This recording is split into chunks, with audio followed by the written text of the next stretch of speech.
Estamos de volta com o Direto do Plenário. A partir de agora, você confere a segunda parte da sessão desta quarta-feira, ao vivo, na TV Justiça. Vossa Excelência rejeitando a preliminar em relação à ausência dos votos necessários para a repercussão geral, em virtude do artigo 324, parágrafo 1º do regimento interno desse tribunal, que estabelece que, decorrido o prazo sem manifestações suficientes para a recusa do recurso, reputar-se-á existente a repercussão geral. Então, acompanho Vossa Excelência afastando, nos termos da emenda regimental 31 de maio de 2009, a preliminar. Aqui, presidente, juntarei voto por escrito, mas na tentativa de agilizar o julgamento, aqui a questão tratamos se a anistia política prevista no artigo 8º do ADCT, no ato das disposições constitucionais transitórias e regulamentada pela Lei 10.559 de 2002, se essa questão sobre a garantia de reparação às vítimas, aqueles que teriam e foram perseguidos pela ditadura militar, se essa previsão é genérica, ampla, ou se há necessidade de identificar efetivamente quem foram e quais foram as vítimas. Aqui, no caso específico, sustento impetrante ex-cabo da Força Aérea, que faz jus à concessão da anistia política, tendo em vista que a citada portaria 1104, de outubro de 64, editada pelo Ministério da Aeronáutica, acabou por reduzir para 8 anos o tempo máximo de serviço militar dos cabos da Força Aérea. Então, a questão é se essa redução genericamente colocada, se essa redução automaticamente configura um ato de perseguição política, nos termos exigidos pelo artigo 8º do ADCT, que estabelece a concessão da anistia política àqueles que foram atingidos por atos de exceção.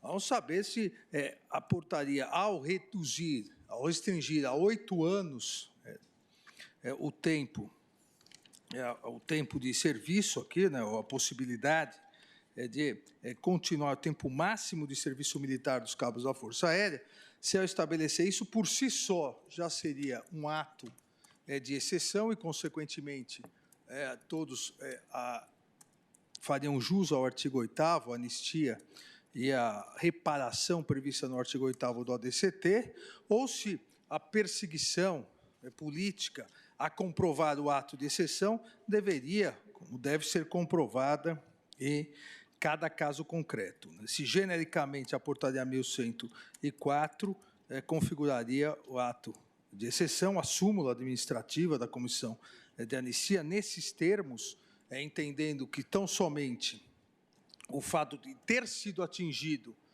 pela portaria, ao completar 8 anos, ter encerrado o seu tempo de possibilidade de servir junto à Força Aérea, isso reconheceu a Comissão de Anistia pela súmula administrativa 2002.07.0003, reconheceu a mais de 2.500 ex-cabos da Aeronáutica, que todos fazem jus à concessão de anistia política, sem que fosse verificado em cada caso se realmente ou efetivamente esses ex-militares sofreram qualquer tipo de perseguição política.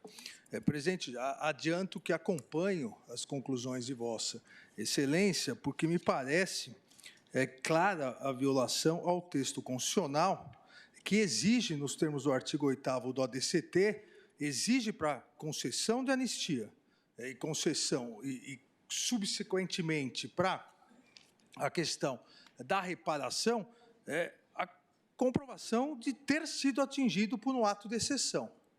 O fato de alguém, 3, 4, 5, 6, 7, 8 anos completou e, a partir disso, não poder, salvo por concurso, não poder continuar na aeronáutica, na Força Aérea, isso não configura, ao meu ver, genericamente, sem que haja nenhuma outra comprovação, não configura a violência que pretendeu reparar o artigo 8º do ADCT. A concessão de anistia política, com base única e genericamente no texto da portaria 1104, como também destacado pelo Ministério Público Federal, acaba sendo uma responsabilização objetiva sem qualquer nexo de causalidade com o regime de exceção, mesmo porque, no regime democrático, a partir de 88, também há uma previsão de tempo máximo para que aqueles que servem sem o devido concurso, aqueles que são contratados, possam continuar, com o escopo de reparar abusos eventualmente cometidos na concessão da anistia política, veio a regulamentação do artigo 8º do ADCT pela Lei 10.559. Não é, obviamente, não é surpresa para ninguém que haja um número maior, eventualmente, no universo das Forças Armadas, até proporcionalmente maior, na aeronáutica, de perseguidos a partir do golpe militar, do que nas outras armas, até porque havia um grande apoio, um apoio maior, em que pese, e foi citado pelo eminente vice-procurador-geral, em que pese o brigadeiro Eduardo Gomes ter sido candidato, mas havia um apoio localizado de soldados e cabos na aeronáutica, com apoio desde o início ao governo João Goulart. Mas a desproporção é algo que salta aos olhos exatamente porque não se levou em conta critérios, a meu ver, critérios necessários para, mesmo que com indícios, se comprovasse um ato de exceção. O simples fato do transcurso de tempo, ao meu ver, não justifica genericamente a possibilidade da concessão da anistia, sem que se comprove algo a mais. Há necessidade aqui, pelo menos, de indícios que demonstrem que a cessação da atividade daquela pessoa, do anistiado, na Força Aérea, ela se deveu realmente a um ato de perseguição, a um ato de exceção do regime que se impôs a partir de 1964.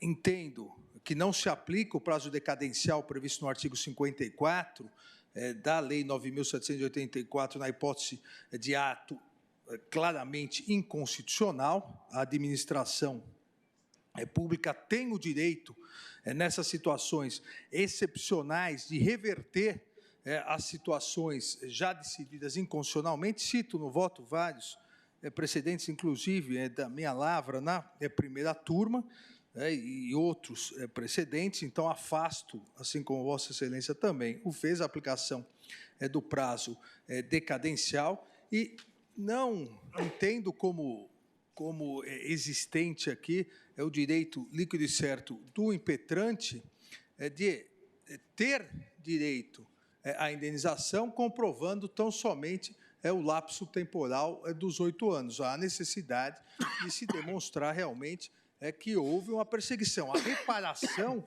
e foi bem colocado da tribuna, a reparação como uma política de transição para o regime democrático, assim como a anistia e outras medidas, foram medidas importantes, mas não foram medidas que simplesmente podem ser utilizadas sem qualquer análise se efetivamente aquele que pleiteia uma indenização, aquele que pleiteia a reparação, como o próprio nome diz, reparação, sofreu um ato de exceção. Se não sofreu um ato de exceção, não há o que se reparar. Aqui há necessidade, a meu ver, com devido respeito às posições em contrária, há necessidade dessa comprovação. Em virtude disso, a vontade do legislador constituinte foi salientado pelo doutor André da tribuna, advogado-geral da União. Aproveito em seu nome e cumprimento todas as sustentações orais realizadas, tanto do ministro André, advogado-geral da União, doutor José Bonifácio de Andrada, o vice-procurador-geral, e os doutores Marcelo Pires Torreão, doutor César Brito, o doutor Daniel Fernandes Machado, o doutor José Luiz Wagner, a doutora Janine Malta Massuda e o doutor Saul Torinho Leal, em que pese os posicionamentos em contrários, aqui acompanho Vossa Excelência, dando provimento ao recurso extraordinário para denegar a ordem no mandado de segurança pela não aplicação do prazo decadencial do artigo 54 da Lei 9.784, obviamente, quando é evidente, quando claramente houver violação direta ao texto constitucional, e que a portaria 1104 de 64, ditada pelo Ministério da Aeronáutica, que reduziu para 8 anos o tempo máximo de prestação de serviço militar, não configura por si só, abstratamente, sem qualquer outra análise, um ato de exceção, um ato de perseguição política sofrida por todos os ex-cabos da Aeronáutica durante o regime militar, havendo necessidade de comprovação em cada caso concreto. Em relação à tese, aguardo para ver o posicionamento do plenário ao voto, senhor presidente. Agradeço, ministro Alexandre de Moraes. Como voto, o ministro Luiz Edson Fachin. Senhor presidente, eminentes pares, eu principio saudando Vossa Excelência, presidente, neste efeito, na condição de relator do recurso ordinário 817338, pelo relatório e voto que Vossa Excelência traz à colação, com exame, como sempre, acutíssimo diante de um tema sensível como este. No que votou Vossa Excelência pelo provimento de ambos os recursos ordinários, agora já acompanhado pelo eminente ministro Alexandre de Moraes. Também cumprimento a advogada e os advogados que assomaram à tribuna pelas sustentações orais sempre escorreitas e adoto, senhor presidente, como razão de decidir o relatório apresentado por Vossa Excelência, portanto, vou me escusar de voltar aos fatos, porque os fatos que temos são os que aqui estão postos para apreciação.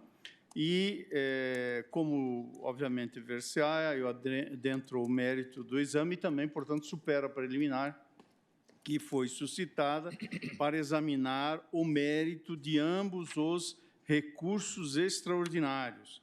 E, por isso, senhor presidente, adentrando a matéria de fundo, vê-se que, em síntese, está-se diante de uma irresignação em face de portaria editada pelo Ministro da Justiça, que anulou o ato que reconheceu a condição de anistiado do impetrante, eis que na origem trata-se de mandado de segurança, e tudo isso traz à luz o artigo 8º do ato das disposições constitucionais transitórias e a Lei 10.559 de 2002. Três parecem ser os questionamentos a serem respondidos. O primeiro, a portaria 1104 de 1964 consiste em ato de motivação exclusivamente política. Segundo, se houve transcurso de prazo decadencial nos termos do artigo 54 da Lei 9784 de 99. E, por último, em terceiro lugar, se transcorre prazo decadencial em face de ato que se alega ser flagrantemente inconstitucional, cabendo verificar se há tal inconstitucionalidade flagrante no caso.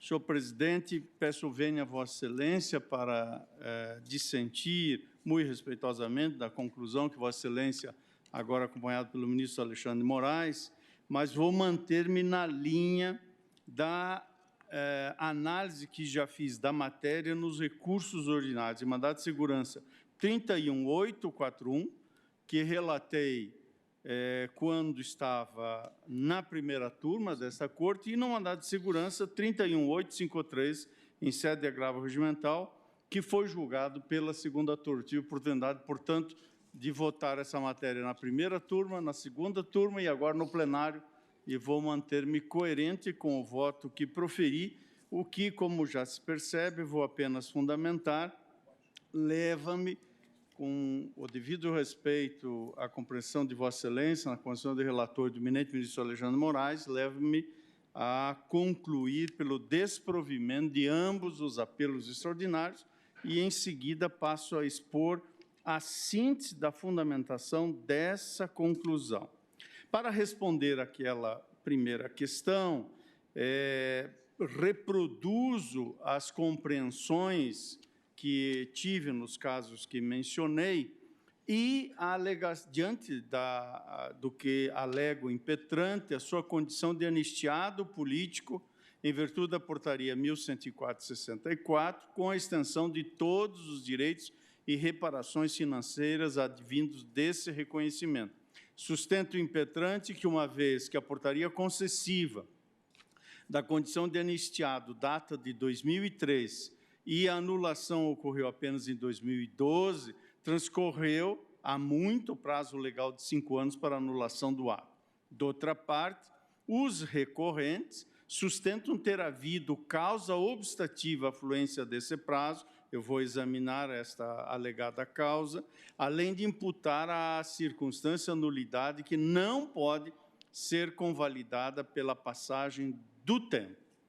Eu entendo, senhor presidente e eminentes pares, que, de acordo com os documentos juntados, além dos referenciados nos diversos memorais trazidos, quer pelas partes, quer pelos amici curiae, a portaria, entendo que a portaria em causa, 1104, veio efetivamente a modificar as condições para o engajamento e reengajamento dos cabos. E reitero o que já disse em voto anterior perante ambas as turmas.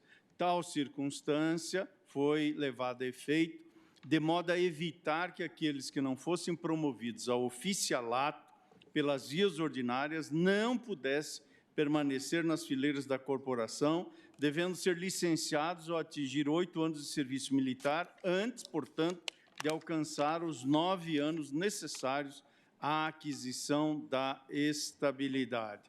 De modo que a controvérsia, portanto, que reside no questionamento quanto à natureza do ato de exceção, junge-se à discussão da motivação ou não, e eu entendo que sim, a motivação exclusivamente política, apta a subsidiar os pedidos de anistia política por parte dos ex-cabos que se afirmam prejudicados pelo ato normativo. Anoto que a comissão de anistia, instaurada junto ao Ministério da Justiça, após debates acerca da efetiva intenção administrativa ao expedir, a intenção que se veiculou a expedir a portaria 1104, constatou a motivação de evitar a formação de lideranças entre os cabos que pudessem contestar o novo regime, já que a orientação predominante entre a categoria era de apoio ao governo deposto, e assim a comissão editou a súmula, cujo número aqui me refiro, reconhecendo expressamente que a portaria 1104, de 12 de outubro de 64, expedido pelo senhor ministro de Estado da Aeronáutica, é ato de exceção de natureza exclusivamente política.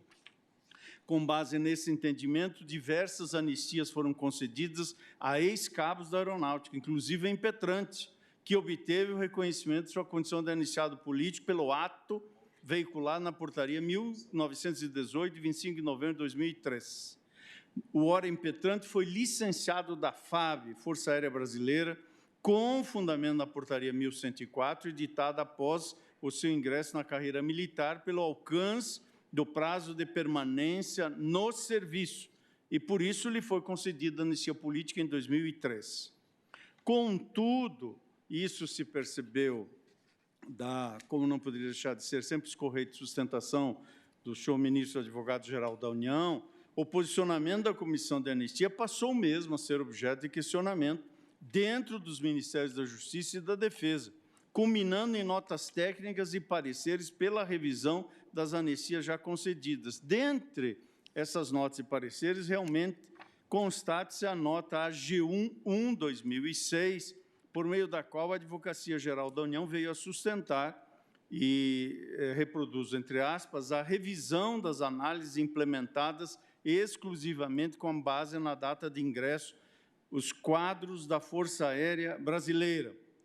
E, portanto, tal revisão, segundo essa nota da AGU, mostra-se adequada e justa a fim de se evitar que decisões administrativas carentes de fundamentação, praticadas com base em análises superficiais, sujeitem a União a questionamentos judiciais e prejuízos patrimoniais e morais. É o que diz a AGU, mas, nada obstante isso, somente em 2011, o ministro da Justiça determinou a instauração de grupo de trabalho, a nota de 2006. O ministro da Justiça, em 2011, determinou a instauração de grupo de trabalho destinado à promoção da revisão das portarias nas quais se reconheceu a condição de anistiados com fundamento na portaria 1104.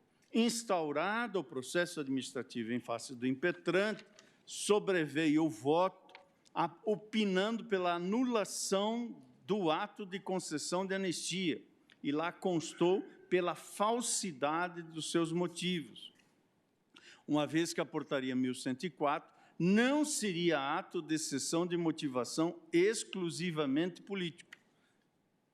E o fato de o anistiado ter sido reengajado já na vigência do ato normativo demonstraria a inexistência de perseguição política individual em relação a ele. O ministro da Justiça acatou este voto, editou uma nova portaria e anulou a portaria, cujos números e datas estão aqui no voto, que declarou a condição de anistiado de Nemes da Rocha, que é o impetrante do mandado de segurança.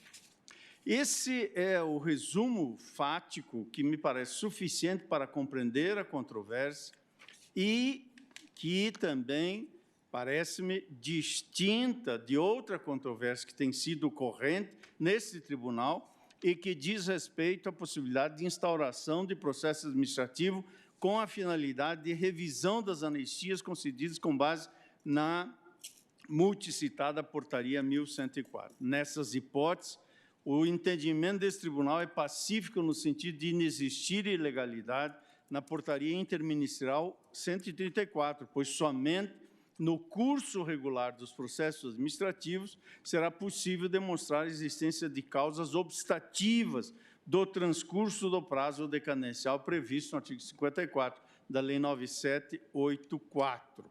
No entanto, a hipótese que estamos a examinar é outra. Aqui, uma vez finalizado o processo administrativo, a autoridade apontada como coatora decidiu pela anulação da portaria concessiva da condição de anistiado impetrante, acarretando como consequência a perda do direito à percepção do benefício de prestação continuada a que mensalmente fazia jus. Coloque-se aqui a toda evidência o problema da decadência administrativa, que poderia obstar o direito da administração de revisar os atos que geraram efeitos aos administrados passados 5 anos do reconhecimento desse direito. Bem analisando a controvérsia, e como já disse, com todo o respeito à compreensão de Vossa Excelência, o ministro Alexandre Moraes, e dos demais eminentes pares que assim entenderem, depreendo não assistir razão à União e ao Ministério Público, seja aos recorrentes. Entendo que restou configurada a decadência do direito do ato de anulação da concessão da anistia política na hipótese que estamos a examinar. E isto depreendo com uma leitura diversa do eminente ministro relator, do artigo 54 da Lei 9784 e 99, que estabelece 2 causas de interrupção do transcurso do prazo decadencial. A primeira está no caput do artigo 54, é preciso demonstrar má-fé. Diz o artigo 54, o direito da administração de anular os atos administrativos de que decorram efeitos favoráveis para os destinatários decai em 5 anos, contados da data em que foram praticados, vírgula, salvo comprovada a má-fé. O segundo, ou a segunda causa de interrupção, está no parágrafo 2º, que Vossa Excelência, eminente ministro presidente e relator, fez referência. Considera-se exercício do direito de anular qualquer medida, como Vossa Excelência destacou, qualquer medida de autoridade administrativa que importa a impugnação à validade do ato. Portanto, no caso concreto, cabe verificar se dos autos deflui má-fé do impetrante e, de certo modo, simetricamente, dos demais anistiados na mesma condição, ao reconhecer ou ao requerer o reconhecimento da anistia política. Esse é o primeiro ponto, nessa parte do voto. E o segundo, se há mesmo medida de autoridade administrativa apta a configurar a validade do ato. Entendo, com a devida vênia, que as duas causas não estão presentes. Em primeiro lugar, não depreendi prova nos autos da má-fé do impetrante. E isto decorre das circunstâncias que dizem respeito à prova que competia à administração, da sua ocorrência, e nem mesmo menção ao fato no voto 319 de 2012, que concluiu pela anulação do ato concessivo da anistia.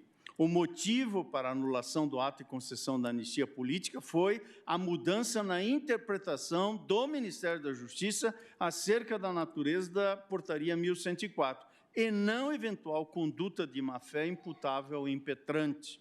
Logo, entendo que, se não se cogita de má-fé no requerimento e reconhecimento da condição de anistiado político, a causa interruptiva contida na parte final do caput do artigo 54 da Lei 9784 que li, não se aplica ao caso ora em debate.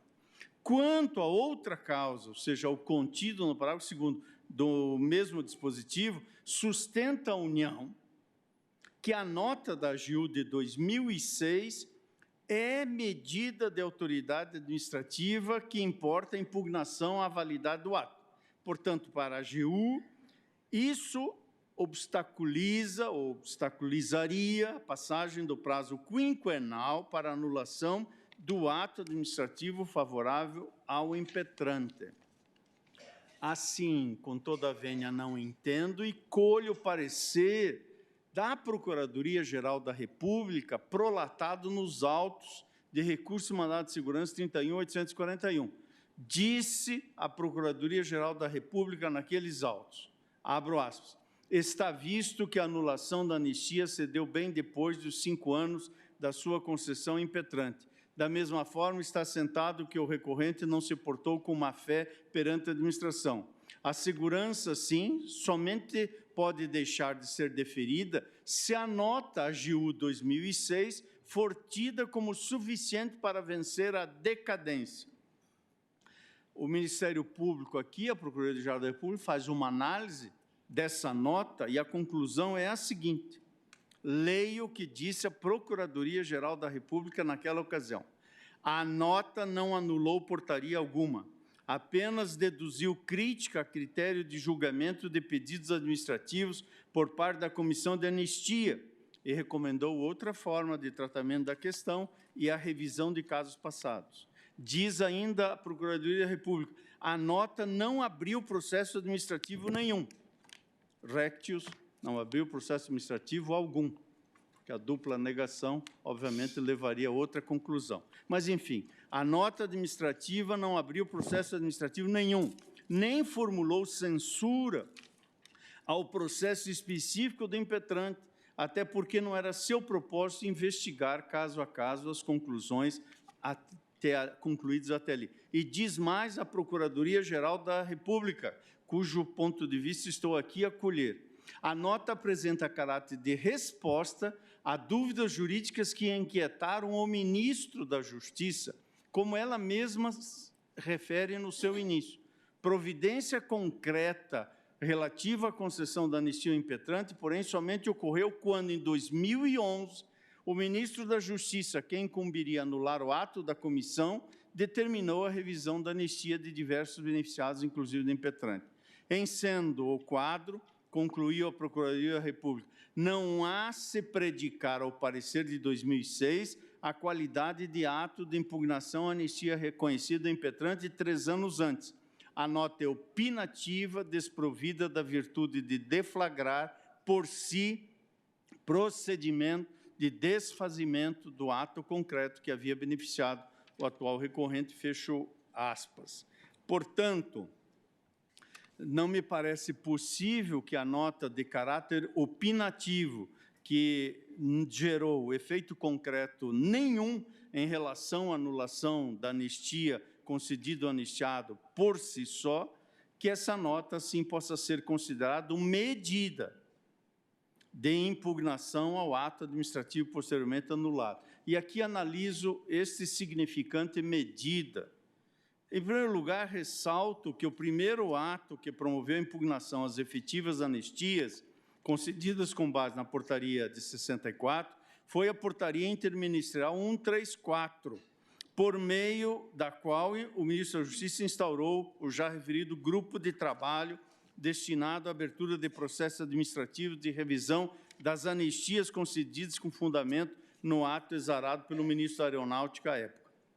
As notas e pareceres elaborados por membros da Advocacia Geral da União, em especial quando não contém conteúdo vinculante à administração, não têm o condão de figurar como medida de autoridade apta a obstar à decadência administrativa no presente caso. São instrumentos de caráter genérico que não se refere à questão específica do impetrante, ou nem mesmo a outros, e apenas sugerem ao ministro da Justiça que determine à comissão de anistia a observância das suas conclusões acerca da insubsistência da interpretação contida naquela súmula que reconheceu a motivação política do ato. Em segundo lugar, facultar a qualquer agente integrante da administração pública a possibilidade de impugnar ato emanado por ministro de Estado, ministro esse que tem a competência exclusiva para a prática do referido ato, não configura a interpretação que me parece adequada ao parágrafo 2º do artigo 54 da Lei 9784.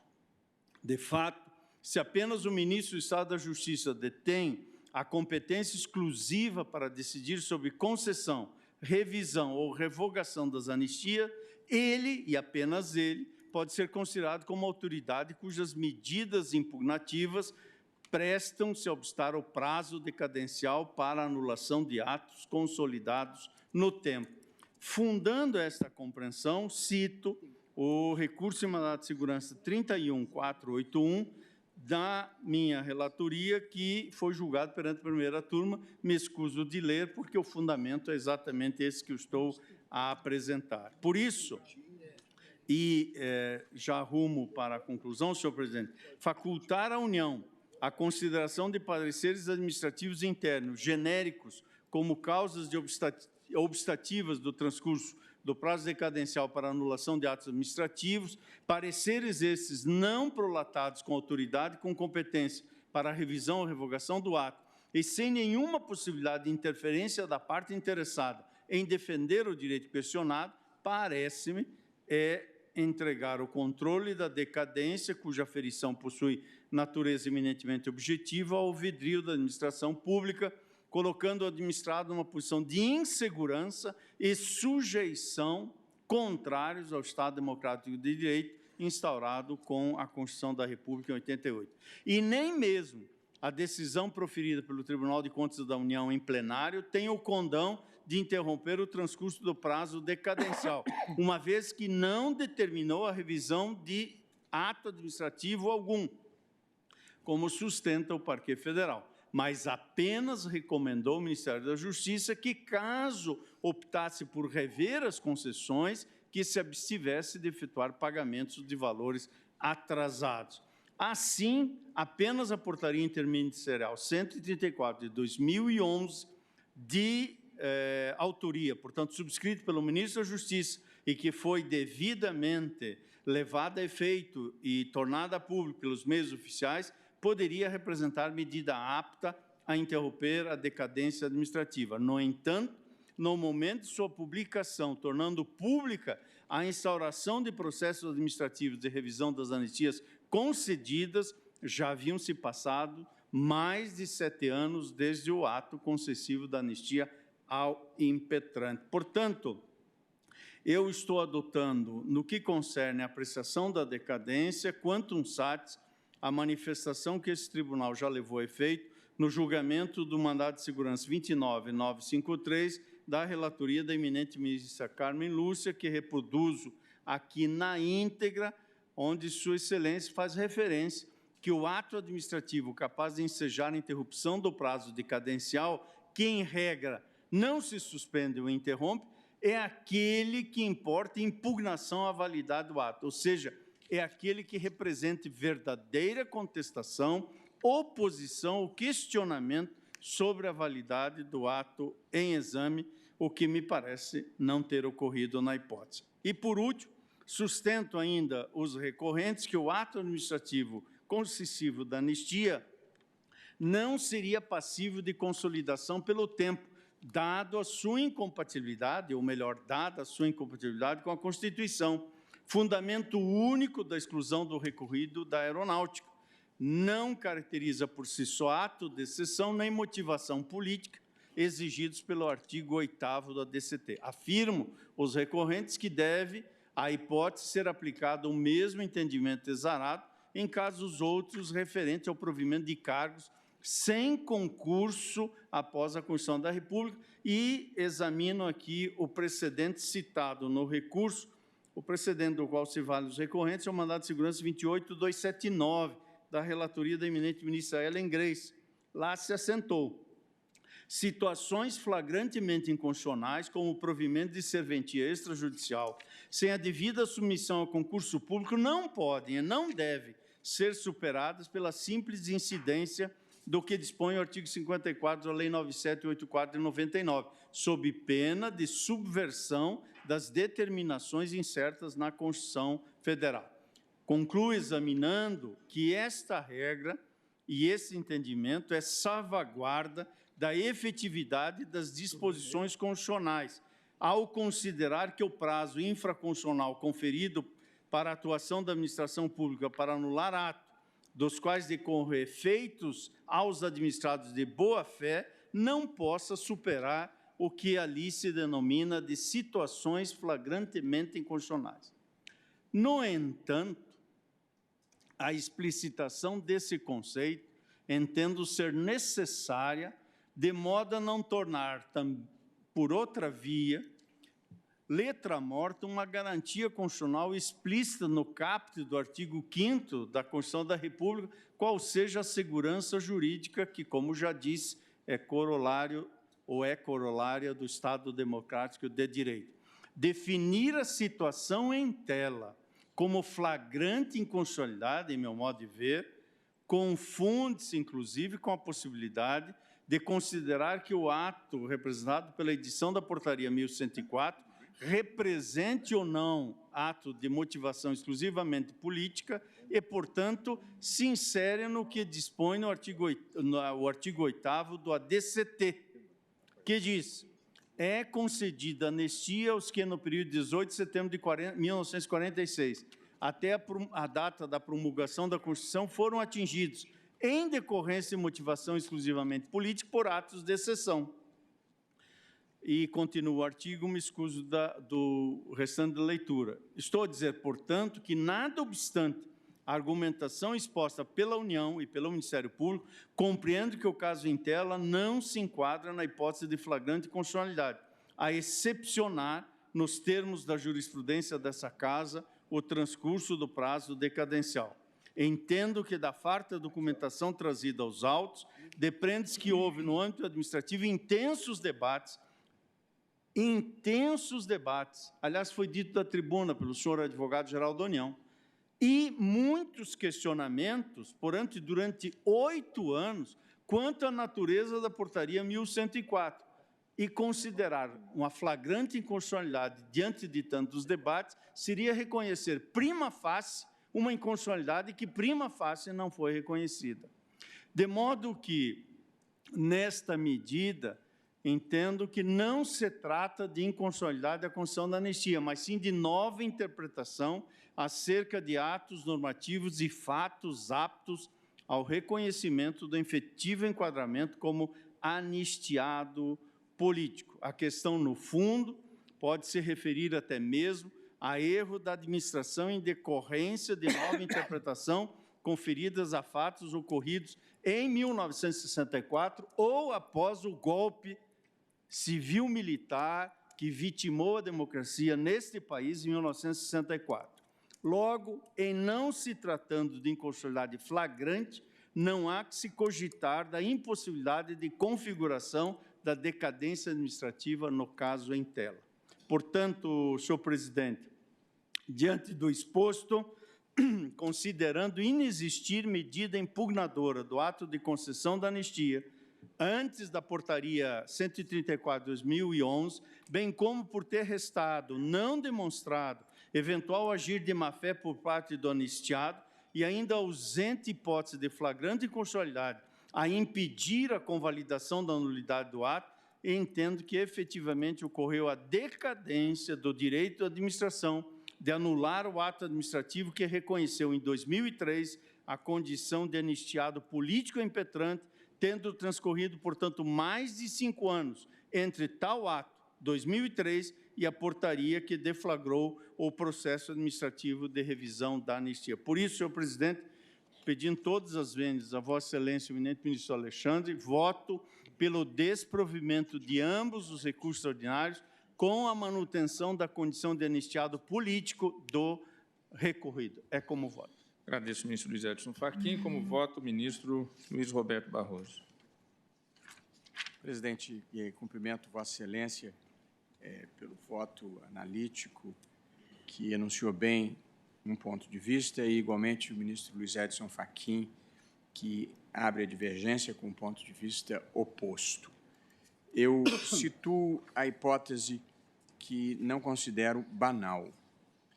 A Constituição Federal, no artigo 8º do ato das disposições constitucionais transitórias, como já foi observado, estabeleceu o seguinte: é concedida anistia aos que, no período de 18 de setembro de 1946 até a data da promulgação da Constituição, foram atingidos em decorrência de motivação exclusivamente política por atos de exceção, institucionais ou complementares, aos que foram abrangidos pelo Decreto Legislativo número tal e aos atingidos pelo Decreto-Lei 864, de 12 de dezembro de 1969.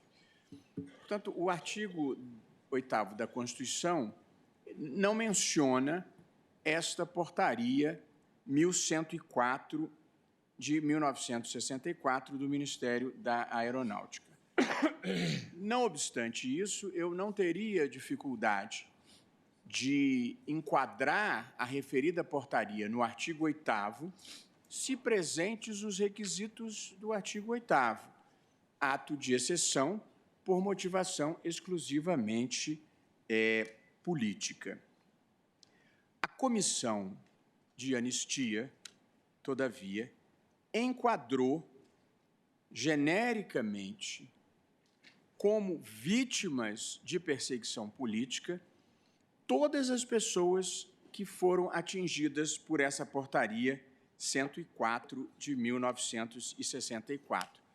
E o que dispunha essa portaria na parte aqui relevante? Dispunha um prazo máximo de permanência nas Forças Armadas, a partir do qual se daria o chamado licenciamento. No caso dos cabos, um prazo máximo de 8 anos. Como observou o ministro Dias Toffoli, este prazo, esta regra instituída pela portaria de 1964, vigora até os dias de hoje. Pois bem, a Comissão de Anistia, todavia, entendeu que todos os afetados por essa portaria deveriam ter direito à indenização prevista no artigo 8º do ato das disposições constitucionais transitórias e, mais do que isso, em 2002, a Comissão de Anistia editou uma súmula administrativa que estabelecia amplamente o seguinte: a portaria número 1104, de 12 de outubro de 64, expedida pelo senhor ministro de Estado da Aeronáutica, é ato de exceção de natureza exclusivamente política. Posteriormente, em 15 de março de 2018, esta súmula da Comissão de Anistia foi anulada. No caso concreto aqui em exame, o impetrante foi anistiado com base nesta súmula administrativa por portaria de 2003, que veio a ser anulada por outra portaria do Ministério da Justiça de 2012. Portanto, o impetrante que havia sido anistiado e, portanto, desde 2003 recebia os benefícios, teve a portaria que lhe concedeu os benefícios anulada por uma portaria subsequente de 2013. Contra essa portaria, ele impetra o presente mandado de segurança e tem o seu direito reconhecido pelo Superior Tribunal de Justiça, pelo fundamento de que, em 2013, já não era mais possível anular a anistia concedida por uma portaria de 2002, em razão do artigo 54 da Lei 9.784, de 99, que tem o dispositivo relevante a seguinte redação: o direito da administração de anular os atos administrativos de que decorram efeitos favoráveis para os destinatários decai em 5 anos, contados da data em que foram praticados, salva comprovada má-fé. Contra essa decisão do Superior Tribunal de Justiça é que se interpôs o presente recurso extraordinário. Essa, presidente, é a questão de fato. Esse é o quadro em que se situa a presente controvérsia. A jurisprudência do Supremo, penso que é consolidada no sentido de que o prazo decadencial de 5 anos não se aplica à revisão dos atos editados em flagrante desconformidade com a Constituição Federal, a precedentes de uma linhagem que vem desde a ministra Ellen Grace em acórdão de longa data, tese que nós reproduzimos repetidamente nas questões que envolviam a titularidade em cartórios. Aqui, presidente, é preciso fazer uma observação muito relevante pelo dever de coerência que eu acho que se impõe a qualquer magistrado, de que há um precedente da primeira turma da relatoria do ministro Luiz Edson Fachin, em hipótese análoga, em que se entendeu pela manutenção do direito à aposentadoria, e Sua Excelência mencionou expressamente este caso, e foi uma decisão unânime e que, portanto, teve a minha própria adesão. Eu fui rever esta decisão, presidente, e, embora a hipótese de fato seja análoga, eu entendo que há algumas distinções relevantes a serem feitas. A primeira delas é que aquele caso que foi julgado em 2016 antecedeu a revogação da súmula administrativa da Comissão de Anistia. Porém, e sobretudo, presidente, o contexto fático em que se julga esta demanda é hoje totalmente diferente daquele em que nós julgamos o caso anterior, pela razão singela de que nós tratamos aquela situação como uma situação específica e individualizada.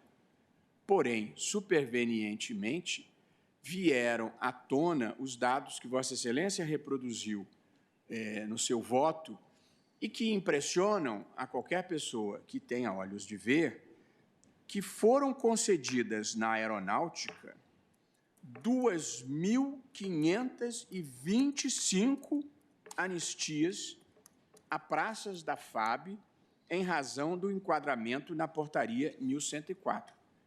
Mais de 2.500. No Exército, que é a maior força, foram anistiados 259 praças. Portanto, 1/10 do que se passou na aeronáutica. E na Marinha, força onde havia a maior agitação naqueles dias turbulentos de 1964, um número um pouco maior, mas ainda assim muitas vezes inferior aos da aeronáutica, 746. Portanto, aqui acho que há um elemento de distinção, que é o de que foram revelados a posteriori daquela decisão. Outro elemento importante foi a revelação de que, a posteriori daquela decisão, algo gravemente errado aconteceu em relação às concessões de anistia na aeronáutica, e aí penso eu que claramente frustrando, quando não fraudando, o mandamento constitucional do artigo 8º do ato das disposições constitucionais transitórias, que restringia os benefícios a perseguidos políticos. E aqui não é uma questão de opção politicamente correta, é uma opção pelo correto. Se foi perseguido político, tem todo o direito a receber a anistia, e se não foi, não tem direito, porque dinheiro que sai da União para pagar qualquer benefício indevido é dinheiro que não vai para o lugar certo, para fazer as coisas certas para quem precisa. Portanto, não é uma questão de ser mais generoso ou menos generoso. É uma questão de se fazer justiça, inclusive justiça fiscal. Portanto, presidente, eu acho que admitir-se a invalidação de ato de concessão de anistia a quem claramente não é perseguido político não significa que todas as portarias, que todas as anistias concedidas com base na portaria 1104 de 64 possam ser automática e genericamente invalidadas. Não é disso que se trata. Significa tão somente que é possível a revisão, caso a caso, para verificar se estão presentes os requisitos constitucionais, e onde estiverem presentes, a anistia deve ser mantida e haverá o judiciário para fiscalizar se o ato de invalidação foi legítimo ou não, seja por observação do devido processo legal, seja por observação da presença ou não, pela observância da presença ou não dos requisitos constitucionais. Mas estando demonstrados e caracterizados, estando demonstrada e caracterizada a ausência dos requisitos constitucionais, aí penso que se aplica a nossa jurisprudência de que o prazo decadencial não vale para as hipóteses de flagrante contrariedade à Constituição.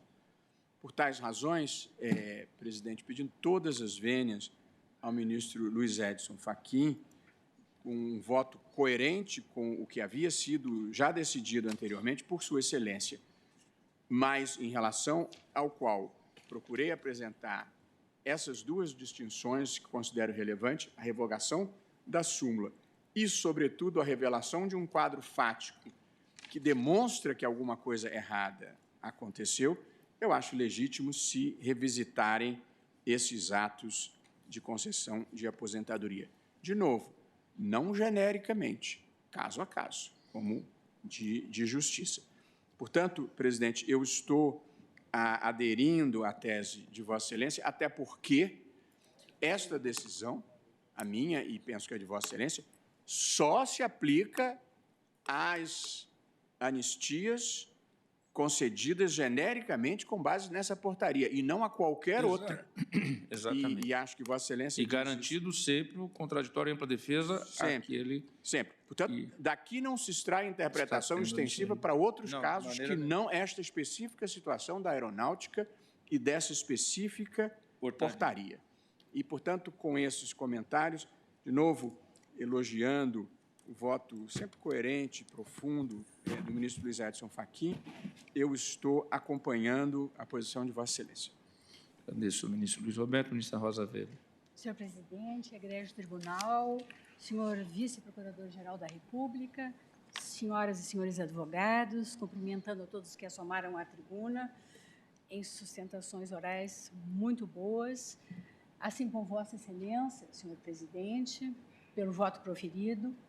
Eu digo em apertada síntese da declaração de voto que trago por escrito e considerando que os aspectos fáticos envolvidos estão perfeitamente delineados e agora foram ainda recapitulados com a clareza de sempre pelo ministro Luiz Roberto, que, na minha visão, e com todo o respeito para pelas compreensões contrárias, a questão constitucional em deliberação, objeto do tema 839 da repercussão geral, exige análise de duas premissas para adequada solução do feito.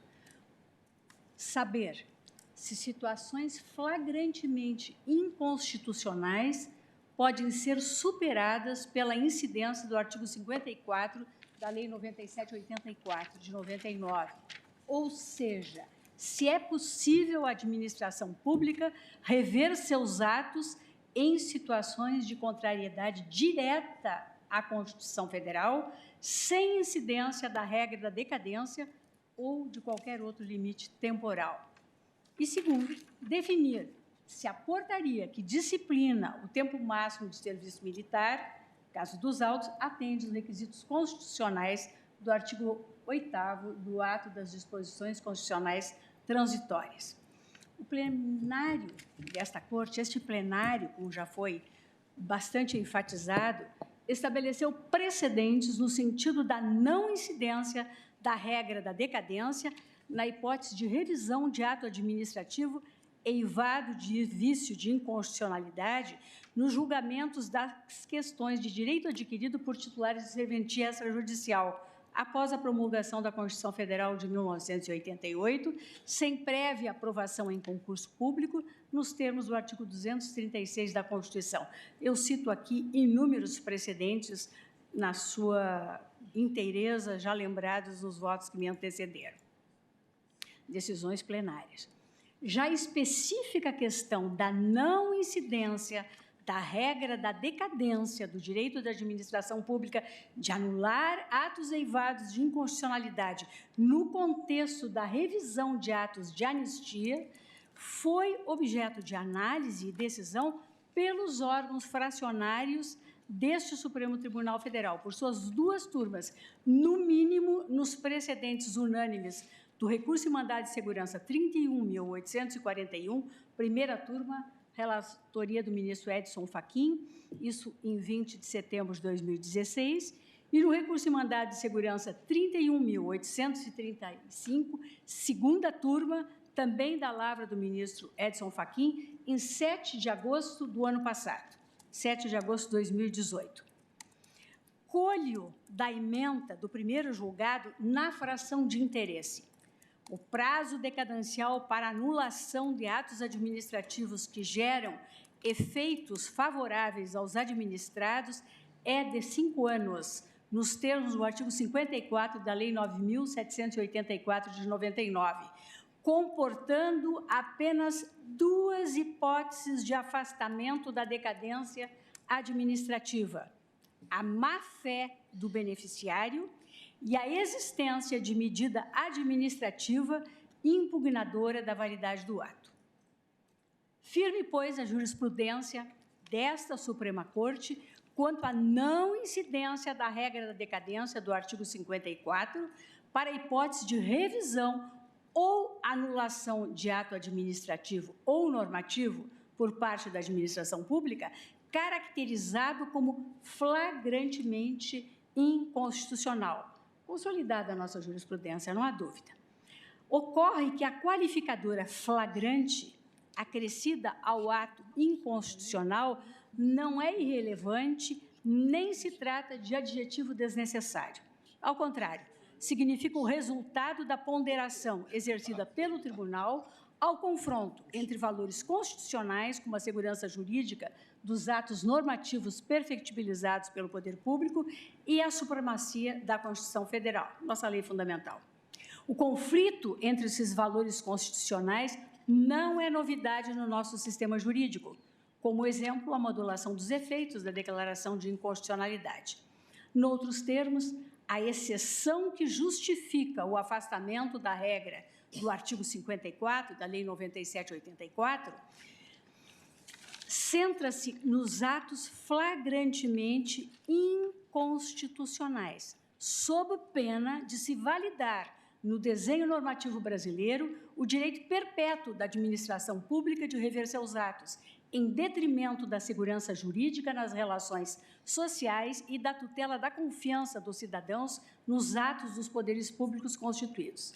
E é nesse sentido a lição do saudoso professor, meu querido professor Almiro do Couto e Silva, em artigo doutrinário acerca do alcance normativo desse artigo 54 da Lei 97/84, que foi lembrado pelo eminente subprocurador-geral da República, Dr. Paulo Gone Branco, no parecer que apresentou no recurso em mandado de segurança 31.841. Em resumo, senhor presidente, assento eu, o poder dever da administração rever seus próprios atos, mesmo quando eivados de ilegalidade, encontra-se sujeito ao prazo decadencial de 5 anos, ressalvada a comprovação de má-fé por parte do anistiado político, conforme o artigo 54 caput do diploma legal citado, combinado com o artigo 37, parágrafo 5º da Constituição Federal, ou ainda a existência de flagrante inconstitucionalidade. Afirmada assim a primeira premissa, compartilho quanto à segunda, renovando o meu pedido de vênia a Vossa Excelência e aos que compreendem como Vossa Excelência. Compartilho, quanto à segunda premissa, a razão de decidir do julgamento do recurso em mandado de segurança 31.841, da relatoria do ministro Edson Fachin, na primeira turma, a que já me referi e do qual participei. Em benefício do tempo, reporto-me aos fundamentos do ministro Fachin, que o eminente ministro Fachin vem de sintetizar, embasadores da minha compreensão. E, no mesmo sentido, observo a decisão da segunda turma, que também já me referi, RMS 31.853, agravo regimental. Assim equacionadas as premissas, concluo, com a devida vênia, que não se justifica a aplicação na espécie da orientação jurídica de que a revisão de ato administrativo inconstitucional não se sujeita ao prazo de decadência do artigo 54, porque o ato de anistia contestado não se enquadra, na minha visão, na categoria de flagrante inconstitucionalidade, como argumentado pelos recorrentes, no sentido de que a motivação política exigida no artigo 8º do ADCT fundamentou a nulidade do ato anterior pelo ministro da Justiça.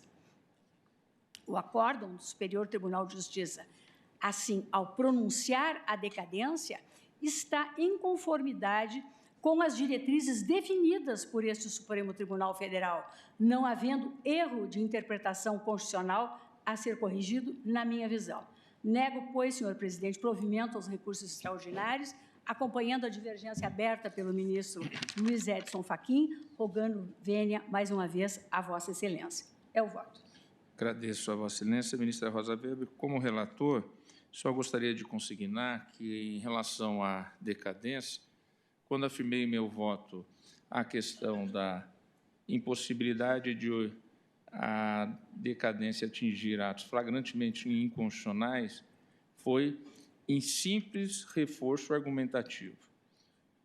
Porque está bem claro, na arrancada do meu voto, como diria o ministro Aires Brito, né, de largada, na arrancada do voto, que eu entendo que, em razão do parágrafo 2º do artigo 54 da Lei de Processo Administrativo, qualquer ato que demonstre pela administração pública uma impugnação é o suficiente para que não haja mais o transcurso da decadência. E citei meu voto que eu li resumido, mas eu li aqui, pareceres e nota técnicas da AGU. E a AGU é a mais alta autoridade jurídica da administração pública. AGU/JD-10/2003 e AGU-JD-1/2006. No meu voto, eu digo que isso suspendeu, né, e mostrou a impugnação da administração pública à anistia anteriormente concedida de maneira genérica, porque os pareceres contrariaram essa a atitude do então ministro da Justiça. Presidente, Assim, duas pequenas... Me permita, por favor, ministro Marco Aurélio, só para complementar, eu li na íntegra o voto brilhante de Vossa Excelência, apenas o meu ponto de vista é diverso. É porque ficou parecendo que Mas eu eu só li. fundamentei na E o meu flagrância também, inconstitucional. Só o meu queria também. Eu relembrar só li essa parte do meu voto. o resumo. Presidente, apenas duas pequenas Pois não. observações. Nós estamos em sede extraordinária. A rigidez da anistia não foi submetida ao Superior Tribunal de Justiça. Basta ver a causa de pedir do mandado de segurança. Basta ler o relatório alusivo ao mandado de segurança. O outro dado, poderia a administração, eu diria, então, que ela seria toda poderosa, rever o próprio ato, mas já não teria ação exercitável para questionar esse ato. O sistema não fecha, decididamente não fecha. Eu penso que precisamos voltar à velha regra. Em direito, o meio justifica o fim, mas não o fim ao meio. Compreendo que há uma preocupação muito grande da força, da aeronáutica, e, quem sabe, também do Exército e da Marinha. Mas o compromisso maior do Judiciário é com o arcabouço normativo, especialmente o arcabouço normativo constitucional. Todos, presidente da República, as forças, os cidadãos em geral, o próprio Supremo, submetem-se à lei das leis. Ou então, para quê? Se ter a lei das leis, que é a Constituição Federal. Repito, percebam, já não teria mais a administração pública ação para questionar o ato de anistia. E estamos julgando pela vez primeira a matéria, olvidando a necessidade de debate e decisão prévios para apreciar-se o que veiculado no extraordinário. Mas, no entanto, pôde e vai placitar, segundo os votos proferidos, né, essa visão, pôde a administração pública atuar no campo administrativo. Alguma coisa está errada, presidente, mas eu vou aguardar a minha hora de votar. Não sei se chegará essa hora pelo adiantado da hora, né? Vamos procurar ir até umas 18h30, mais ou menos. Ministra Carmen Lúcia, como vota? Presidente, em primeiro lugar, eu cumprimento todos os que assomaram à tribuna de uma forma especial. Acho que, como já ficou aqui devidamente caracterizado, é um tema da maior importância. Temos precedentes nas duas turmas, inclusive da matéria específica. Eu mesmo fui relatora de recusa em mandado de segurança, com diferenças que precisam de ser acentuadas, porque, num caso, era uma revisão de ato declaratório de anistia, mas os ex-cabos da Aeronáutica, naquele caso, tinham ingressado depois da portaria, e no mandado de segurança 27.671 também chega-se a aventar a questão da decadência, mas não foi o fundo da decisão que me levou, naquele caso, a negar provimento ao recurso. De toda sorte, neste caso, presidente, parece-me que os pontos que foram aventados e realçados por Vossa Excelência e pelos documentos que constam do processo são, primeiro, o prazo decadencial conta-se mesmo em caso em que se configure inconstitucionalidade, ou estamos na mesma sede posta na nossa jurisprudência e doutrinariamente e na lei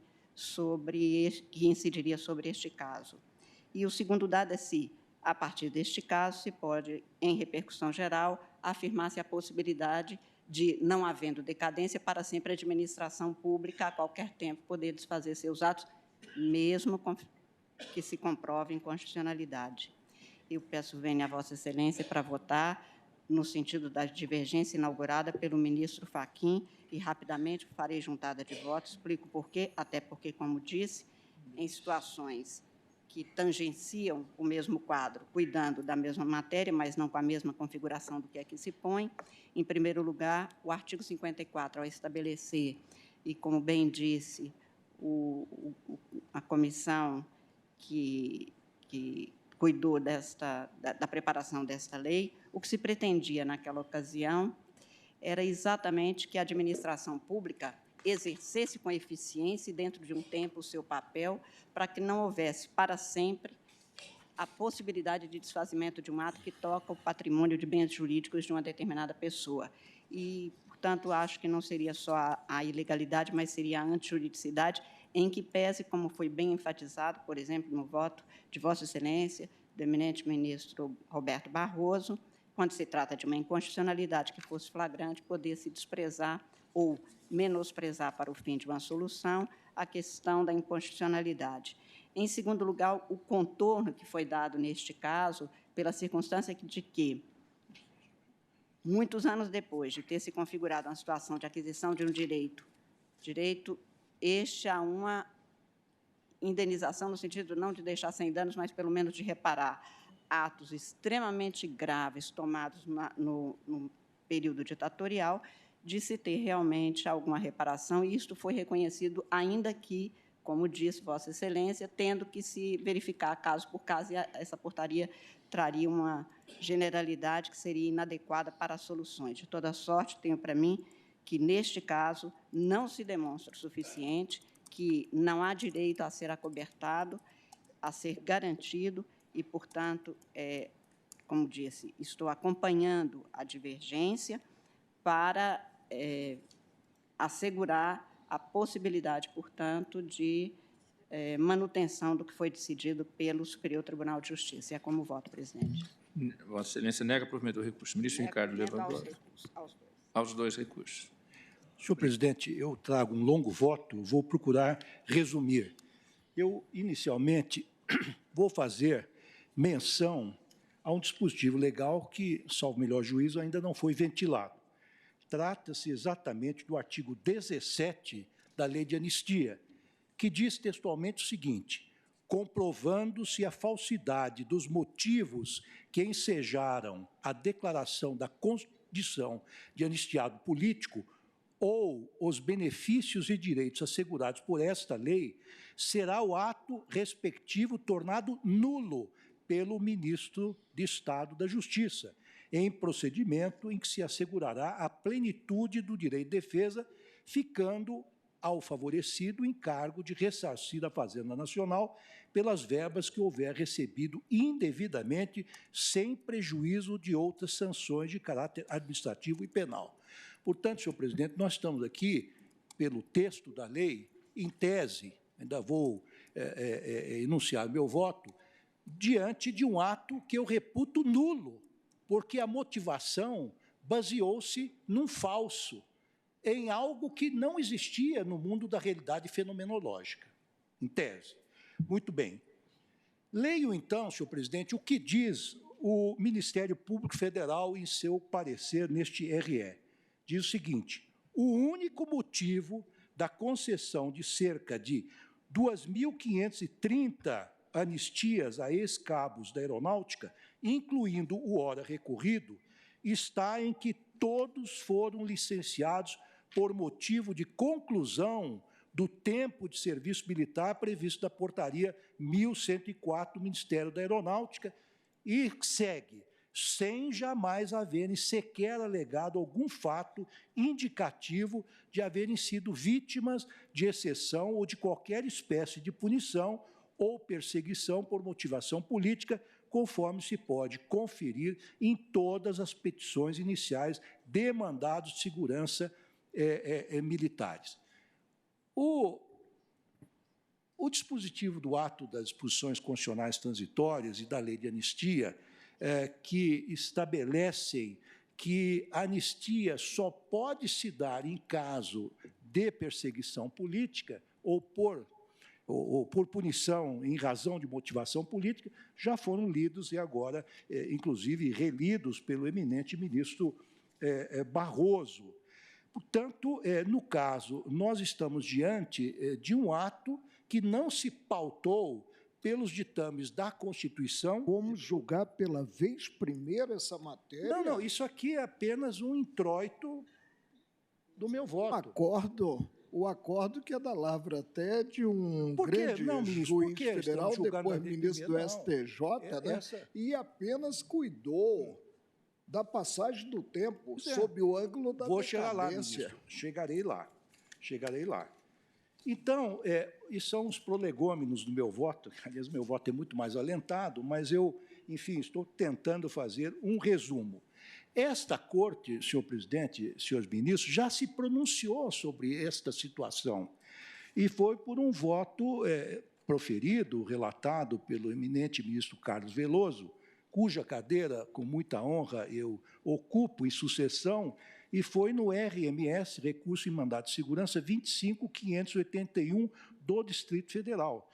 E a ementa deste julgado é o seguinte: Constitucional, Administrativo, Militar, Anistia, Portaria 1104 de 64. Disse o seguinte, na ementa: cabo da Força Aérea Brasileira, licenciado por conclusão do tempo de serviço, 8 anos, na forma da Portaria 1104, ponto. Não foi demitido, portanto, da Força por motivação político-ideológica, inocorrência de direito à anistia política. Portanto, eminente ministro Marco Aurélio, já examinamos isto, pelo menos nesse mandato de segurança. A Corte já examinou essa tese. Ministro, nós vamos flexibilizar o recurso extraordinário. Isso é outra questão. A matéria não foi objeto de debate e decisão prévios. Nós já flexibilizamos coisas mais sérias aqui, data vênia. Mas, porque não há um órgão acima do Supremo para glosar as respectivas decisões. Mas isso apenas nos cobra, quanto ao arcabouço normativo, uma responsabilidade maior.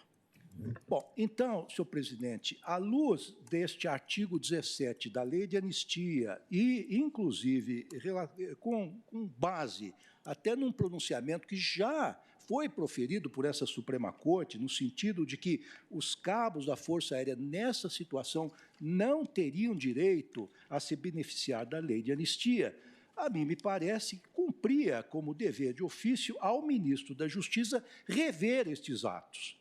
Muito bem. A questão que se debate neste RE, aliás, neste feito, que é um RE, é exclusivamente, como muito bem observou o ministro Marco Aurélio, a questão da decadência. Poderia o ministro da Justiça rever este ato, transcorrido o prazo de 5 anos?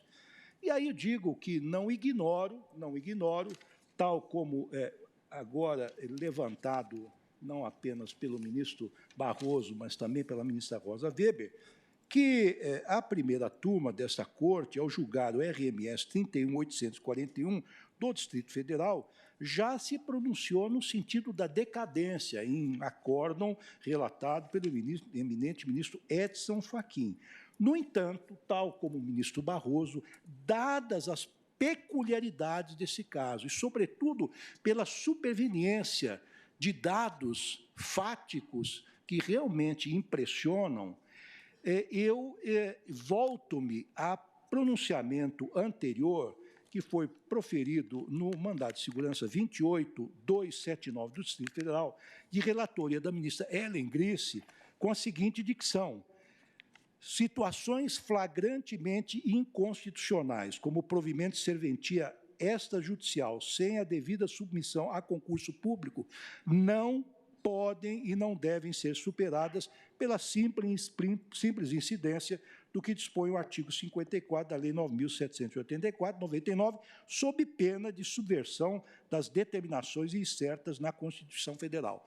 E esse entendimento foi replicado mais uma vez, pelo menos mais uma vez, no MS 26.860 do Distrito Federal, de relatoria do ministro Luiz Fux, no qual ficou consignado o seguinte: a inconstitucionalidade prima facie evidente impede que se consolide o ato administrativo acoimado desse gravoso vício em função da decadência. Então, eu assento, senhor presidente, com a devida vênia, respeitando os entendimentos em contrário, que esta anistia, tal como foi concedida, não só afronta o disposto na Constituição, como a legislação ordinária que regulamentou o dispositivo constitucional em apreço e também o próprio entendimento desta Corte, manifestado por meio do voto do ministro Carlos Veloso, a qual fiz alusão. Então, senhor presidente, eu acompanho Vossa Excelência, pedindo vênia aos votos em sentido contrário, para dar provimento aos recursos ordinários interpostos pela União e pelo Ministério Público Federal, para denegar a segurança. Agora, queria dizer o seguinte, senhor presidente, caso vencedora esta tese, mas eu sei que o tribunal está muito dividido, eu já me pronunciaria no sentido de que, e de conformidade com a jurisprudência mansa e pacífica dessa Corte, que as verbas recebidas de boa-fé não terão que ser restituídas. É assim que me pronuncio, senhor presidente. São 18h30. Vou suspender o julgamento, ministro Gilmar, para a continuidade no dia de amanhã. Ok. Bem, agradecendo a tolerância de todos pelo avançado da hora, eu suspendo o julgamento, ele terá continuidade como primeiro item da pauta da sessão extraordinária de quinta-feira próxima, amanhã às 14 horas, e declaro encerrada essa sessão ordinária. Muito obrigado a todos.